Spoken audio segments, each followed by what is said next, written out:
All right, I am clicking this link apprehensively. Oh no!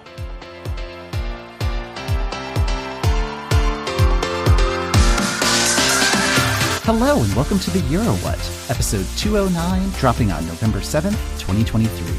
We are a pair of Americans trying to make sense of the Eurovision Song Contest. I'm Mike McComb, and I'm here with my co-host, Ben Smith. Hey, Ben. Hey, Mike. In this episode, we'll be going back to the 1993 Eurovision Song Contest, which took place in Millstreet, Ireland.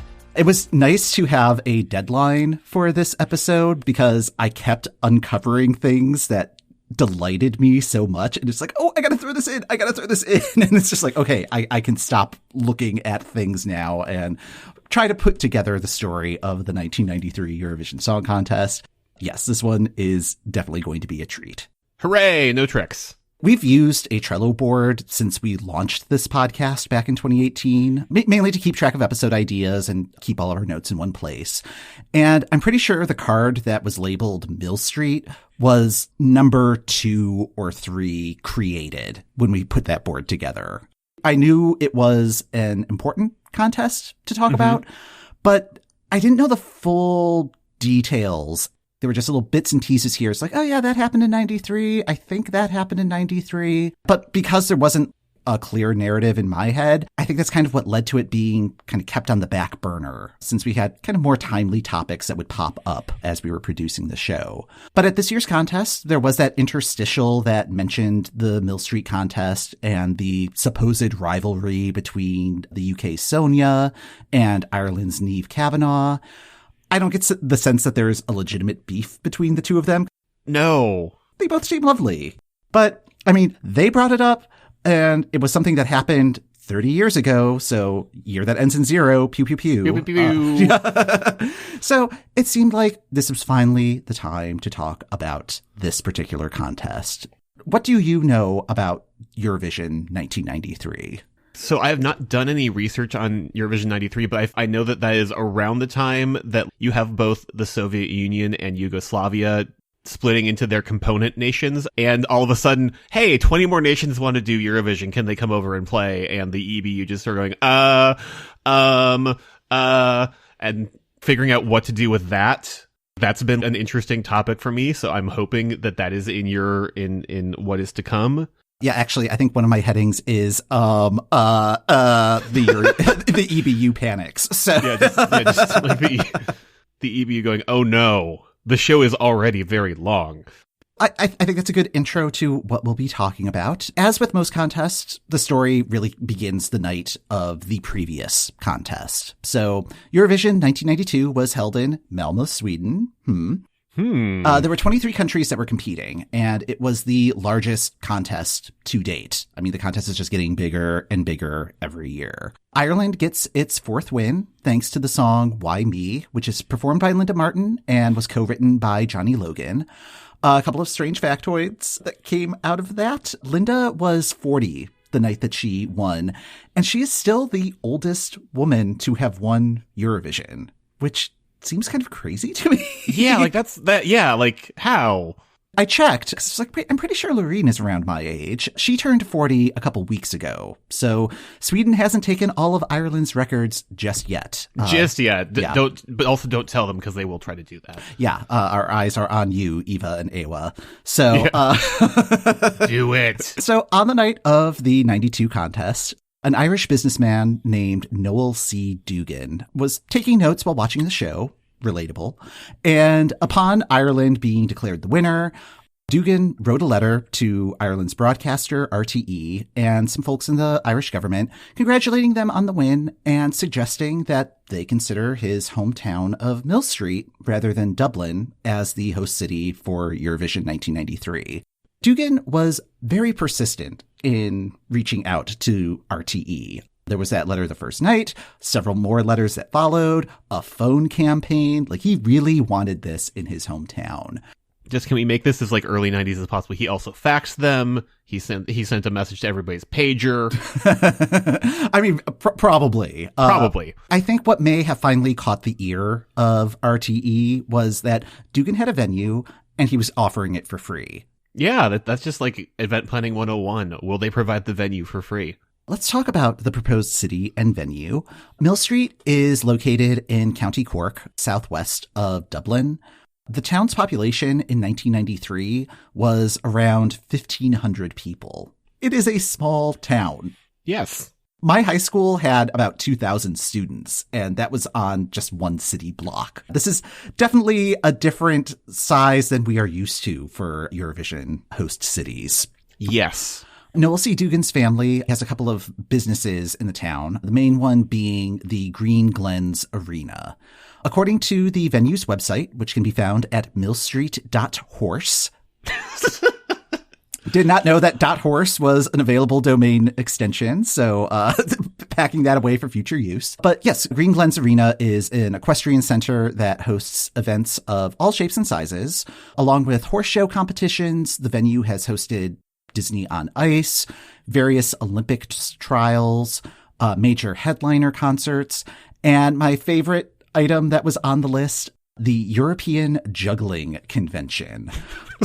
I'm going to send you a squib that I found describing it. I would love for you to read it. Like most juggling conventions, it features a mix of workshops for jugglers, a, quote, renegade performance performed for participants, games, performances, and a public show usually spread out over a period of a week in the European summer. I love that there's just a convention for everything. Just like hobbyist conventions are everywhere. Yeah.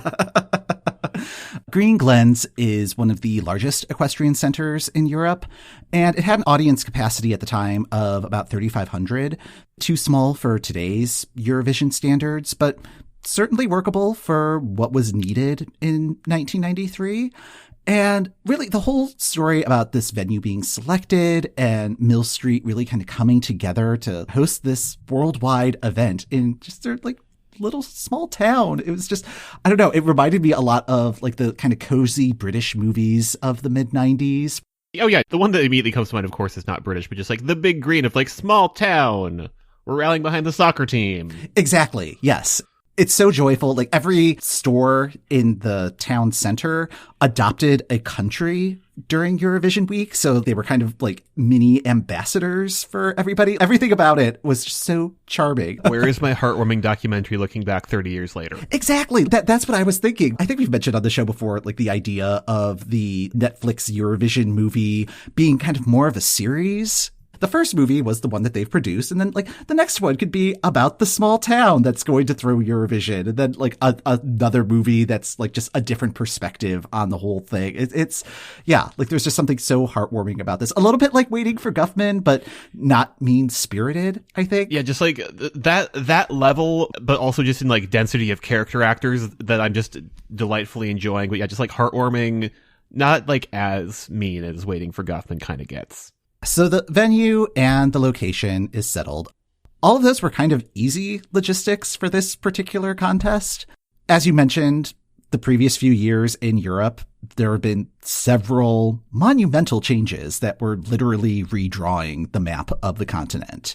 You have the Berlin Wall coming down in 1989, several countries that were once part of the USSR declaring independence starting around 1991. Countries that were aligned with the communist bloc, such as Poland, Hungary, Romania, they're opening up more and more to the West. Czechoslovakia had the amicable divorce that kind of finalized in late 1992. And Yugoslavia was splitting apart, albeit more violently. We will get back to that in a bit. What this meant for Eurovision is the EBU suddenly had 20 or so countries that saw them from across the bar and really liked their vibe. And on top of all this, the Treaty of Maastricht was ratified by several countries to establish the European Economic Community, which is the precursor to the European Union. So overall, the concept of Europe is transforming. But Eurovision isn't really equipped to handle this sudden influx of new and interested parties. As I mentioned, 1992's contest had 23 countries, and the show was about 3 hours long. And yeah, they were having a very difficult time imagining a show running any longer than that. Longer than 3 hours? The mind boggles. I know. At the same time, Eurovision is all about continental unity and saying no to all of these new people that want to be part of the show. And it's now suddenly half the countries of Europe.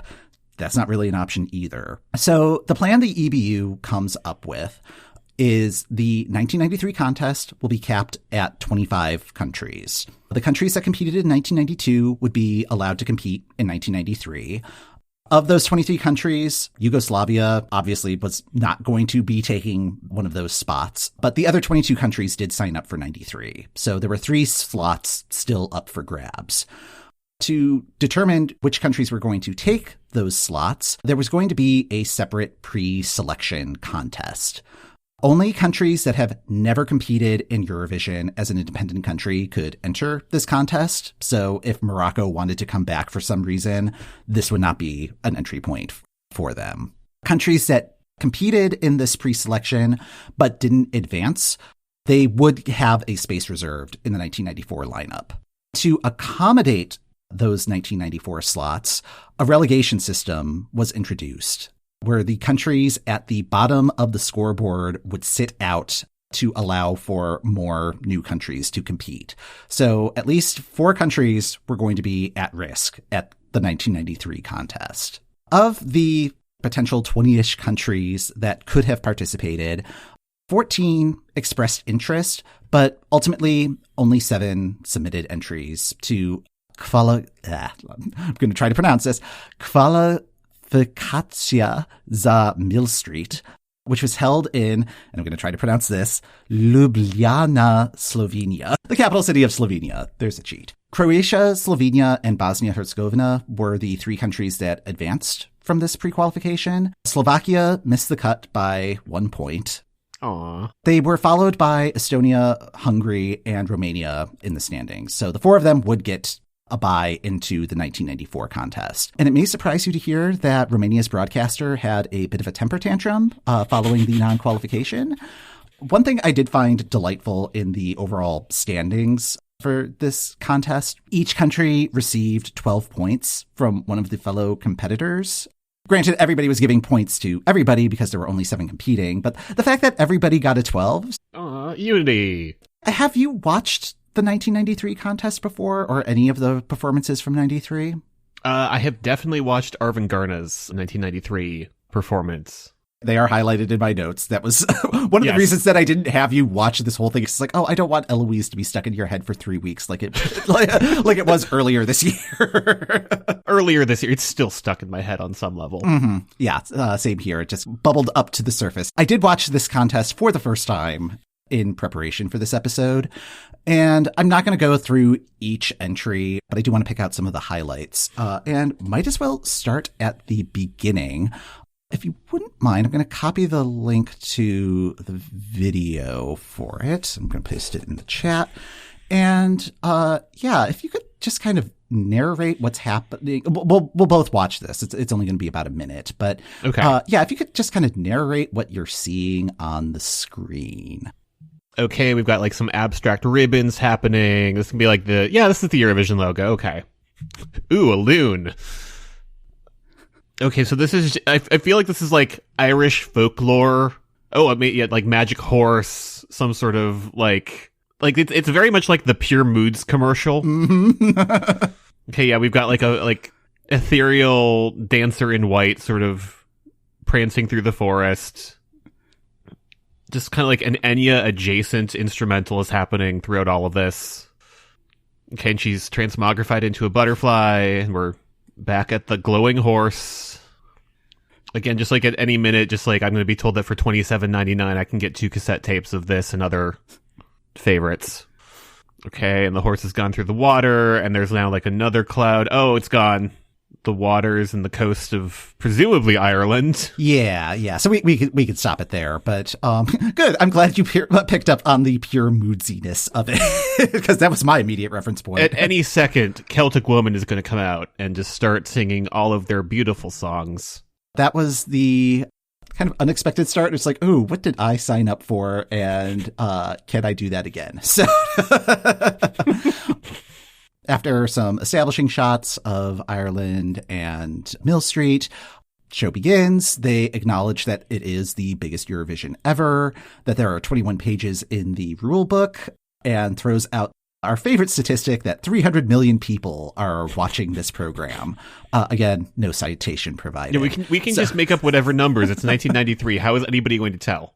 She also mentions the beginning of the European community, like kind of proto-EU thing going on, which set off buzzers in my mind. Be like, oh, right, that was happening. So a lot of stuff going on, and that this production, acknowledging it, is really kind of creating this sort of time capsule effect of this particular contest. Italy kicks off the show. Not a particularly memorable performance. There are a lot of these were not particularly memorable songs. Like I looked at our list from the iconic episode that we did earlier this year to see like, okay, what popped up? There were only 3 or 4 songs that were really in that conversation. So we'll hit those along the way. Turkey was in the 2 spot with a song that was kind of like blue-eyed soul, but it just really felt kind of out of time. Where it's like, God, what was going on with pop music in 1993? And I pulled up the Billboard Year-End Hot 100 singles. I'd like you to take a look at this list and kind of get your impressions of it. Things that were happening in 1993 in music. Number 1 on the list, Whitney Houston's cover of I Will Always Love You, so yes. Whoomp, There It Is by Tag Team. The UB40 cover of Can't Help Falling in Love, which, okay. Yeah, so like it's already starting to get kind of all over the place, and we're Yeah. not even that far down the list yet. Yeah, no. Yeah, because like then Janet Jackson, That's the Way the Love Goes, SWV's Weak, Rump Shaker by Rex and Effect, right next to Dream Lover by Mariah Carey. This is around when the SoundScan era goes into effect, so all of a sudden, all of the R&B and hip-hop that is getting purchased suddenly and very vividly shows up on the charts. Oh man, I'm continuing to scroll, just like Soul Asylum's Runaway Train.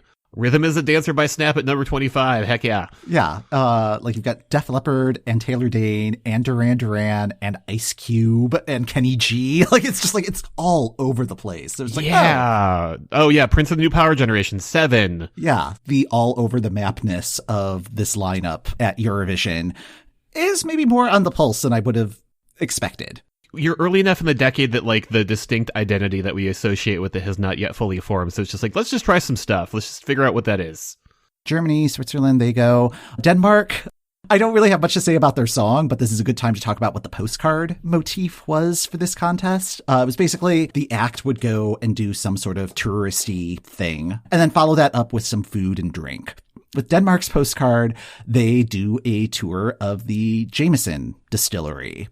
After the tour, we see a close-up of a tray with a bunch of shots on it, and the server is passing shots to everybody in the group.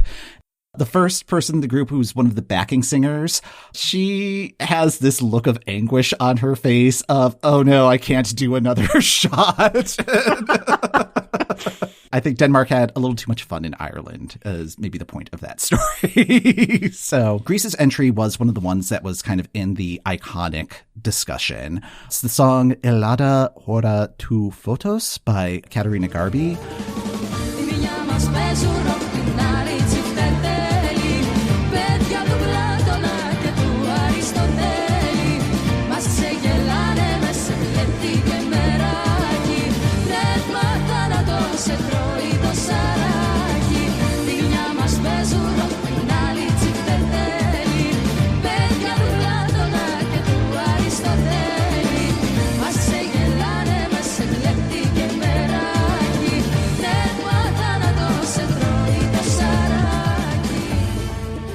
I really enjoyed this entry. I think the live version was good. I would love to hear a version of it with 2023 production behind it. Like, I think it could still work. Definitely recommend checking that one out. Next in the lineup is Belgium's Barbara. And it's like, wait, Barbara? Is that Barbara Dex? It is Barbara Dex. Barbara Dex is probably most infamously known as having an outfit that was not great. Theoretically, like, she made this dress herself. Mm-hmm. And it was bad. And it became the inspiration for what was the Barbara Dex Award that originally was being awarded to the act with the worst look at the contest. So very mean-spirited. I'd like to get your thoughts on the outfit. Let's take a look. Okay, so it's like kind of like a beigey gray overlay, and there's like an under thing, but there's also just like a collar Yeah, big collar, buttons down the front. It's a challenging look. And it's a shame, too, because, I mean, like, she's singing the song well. It's not the most memorable song, but the song overall might have been better received. My takeaway about this outfit is I'm wondering if it was ever screen tested. Yeah. Like, I'm wondering if that's what the issue is that nobody was like, what is this going to look like under the lights on the stage? Yeah. If there was a screen test for it, changes could have been made. Like, it sort of works. Like, I can see what she's going for. It's just not particularly successful in this iteration. But then turning it into a whole award and, like, really kind of ragging on it is just like, that's not great. Also, she's only 19. In this performance. So it's like, hey, kind of on the young side, maybe not bullying. How about that? Yeah, like, let's not, This is kind of a iconic performance in a different definition of that term. Going further down the lineup, we've got Malta, Iceland. Iceland had 3 keyboardists on stage, and it was also one of the songs that had a lot of what I called emphatic sax. That was kind of a running theme throughout all of the songs in this particular year. See, Austria, Portugal. Portugal had the youngest singer in the competition, Annabella, who was 16 years old. Great voice. But yeah, it's like still weird to have such youngins in the competition. Yes. France, Sweden. Do you have any more thoughts about Arvin? The song has grown on me, but that's mostly just because it lives in my head rent free now. So I've made my peace with it. It's like I like what they're aiming to do. I think one of the things that I found most enjoyable about the performance this time around was Arvin was the 6th version of Arvin of the night up to that point. Oh, no. Yeah, there were a lot of groups of that style where it's just like a bunch of guys on stage with this kind of dance band. Like Dansband, yeah. 6 might be a bit of an exaggeration, like depending on how you count, but there were at least 4 groups that were of this style, and we are only halfway through the lineup. So Sweden was followed by Niamh Kavanagh, who would go on to win the contest. She was working at a bank at the time, and the bank took out a full-page ad the weekend of the contest in the newspaper, letting her know that she could take Monday off if she ended up winning the contest. So good for her, 3-day weekend. Her performance of In Your Eyes.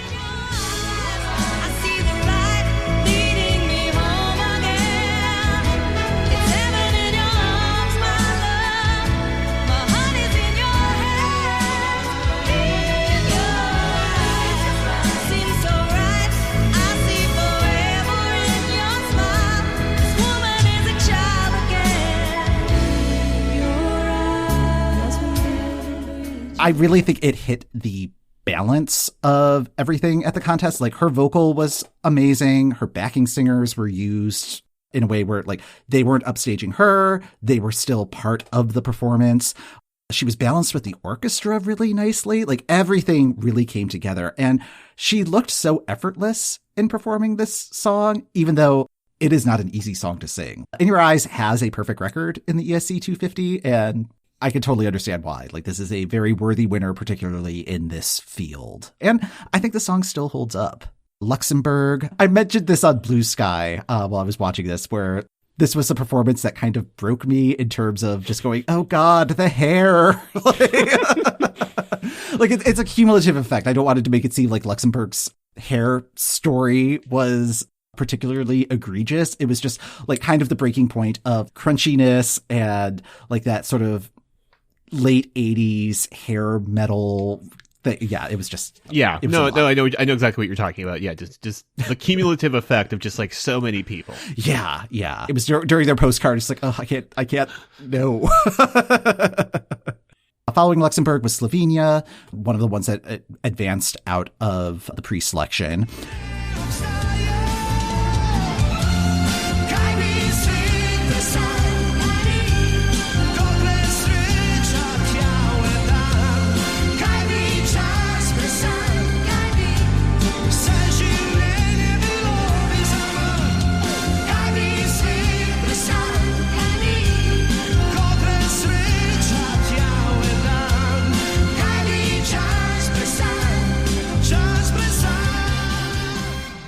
Perfectly cromulent. I think it's something that Slovenia could conceivably send today, and it would sort of work. It wouldn't do great at Eurovision, but it would be kind of consistent with what they've been sending the last few years. Let's see, Finland, and then Bosnia-Herzegovina were represented by Mohamed Fazlagic, who went by the name Fazla and was the head of a group of 6 people. And their song was Sva bol sveta, which translates to All the Pain in the World.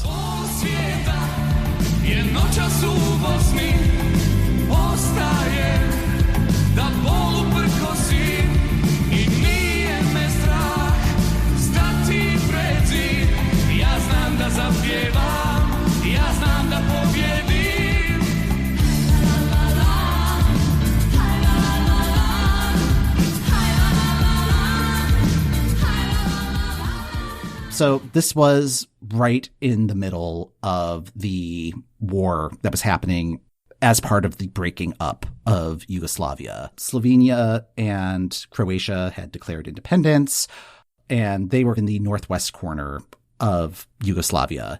Serbia is on the eastern side of the country, and Bosnia-Herzegovina is right there in the center. Sarajevo, which was the capital of Yugoslavia, also the capital of Bosnia-Herzegovina, like everything is just centered in there. So Bosnia is at the center of this war.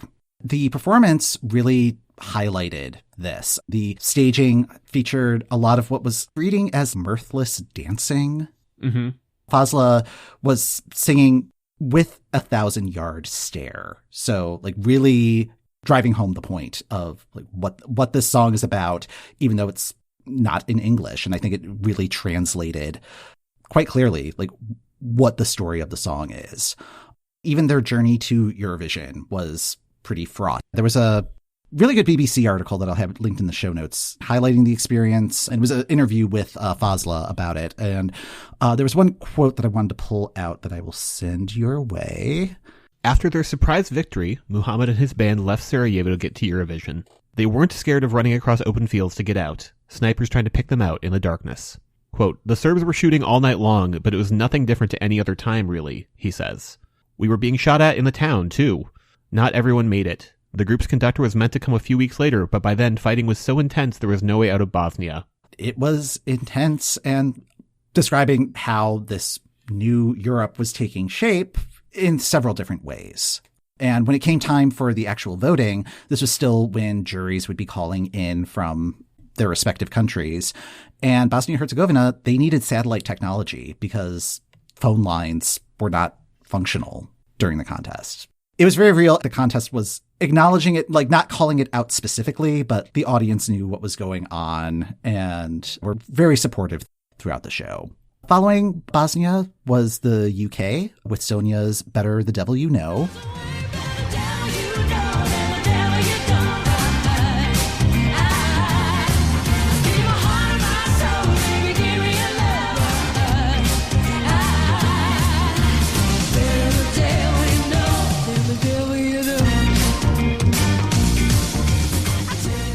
Was it playing nonstop while you were in Liverpool, or was Eurovision the only place that you encountered it? Yeah, like Eurovision was like really the only place that like I engaged with that song in full. On the main street that our flat was on, they were playing like, it was primarily winners because like I heard the song Running Scared more than I have ever needed to again in my life. Sitting with the window open, just like, oh no, it's starting again. And yet, not once did I hear Better the Devil You Know, Liverpool. Come on. That's your hometown girl. I'm sure I've heard it like other times, like ESC 250 Countdown and just like in passing and stuff. But this was like the first time where I was like actively listening to it, and not really my thing. It feels like it's kind of the UK's take on Schlager. Like I can understand it as a Eurovision entry and like why it could have been a winner. I don't think it's aged particularly well, especially compared to In Your Eyes. Mm-hmm. Yeah, I guess this is my roundabout way of saying just like, I think second place was fine. It also feels adjacent to Stock Aitken Waterman stuff, just because, like, well, Sonia, her first hit in the UK was a Stock Aitken Waterman song. So, yeah, like, this feels very adjacent to it, like, down to, like, the kind of, like, fake saxophone riff. Yep. The emphatic sax strikes again. Yep. So like, this is getting into the last third of the show, so starting to flag a little bit. And then Netherlands pops up, and I'm going to pass this video to you. All right, I am clicking this link apprehensively. Oh no.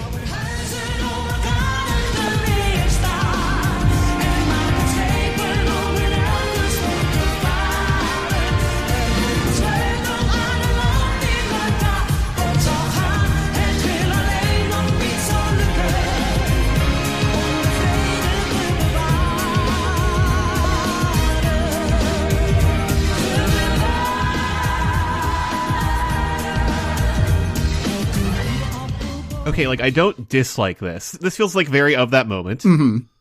Just appreciate the group shoulder shimmy happening in the back. Yep. It feels very much like the remix of Tom's Diner. Oh, yeah, there we go. Just like, do, do, do, do, do, do, do, do. Mm-hmm. Yeah, I heard this. It's like, oh, this is very much my speed. And yeah, no, like I got slightly worried at like when this was starting, like, oh, what are they going to do? But no, like this is fun. I like this. Yeah, I think this is another one where like I may have heard it passively. And like I went back and listened to the studio track version and it didn't hit me quite the same way. I think this is one where the orchestra really elevated the track just because you like have those opening strings. And yeah, also like Ruth Jacot, she owns the stage. This performance is very 1993, very much my vibe. And I'm so glad that I got to encounter this. I love it. Just anytime, it's just always nice to encounter some new deep cuts for our eventual ESC 250 ballots. Yes. Although this one is iconic. It has hit 10 countdowns and it deserves. So, good on you, Ruth. So,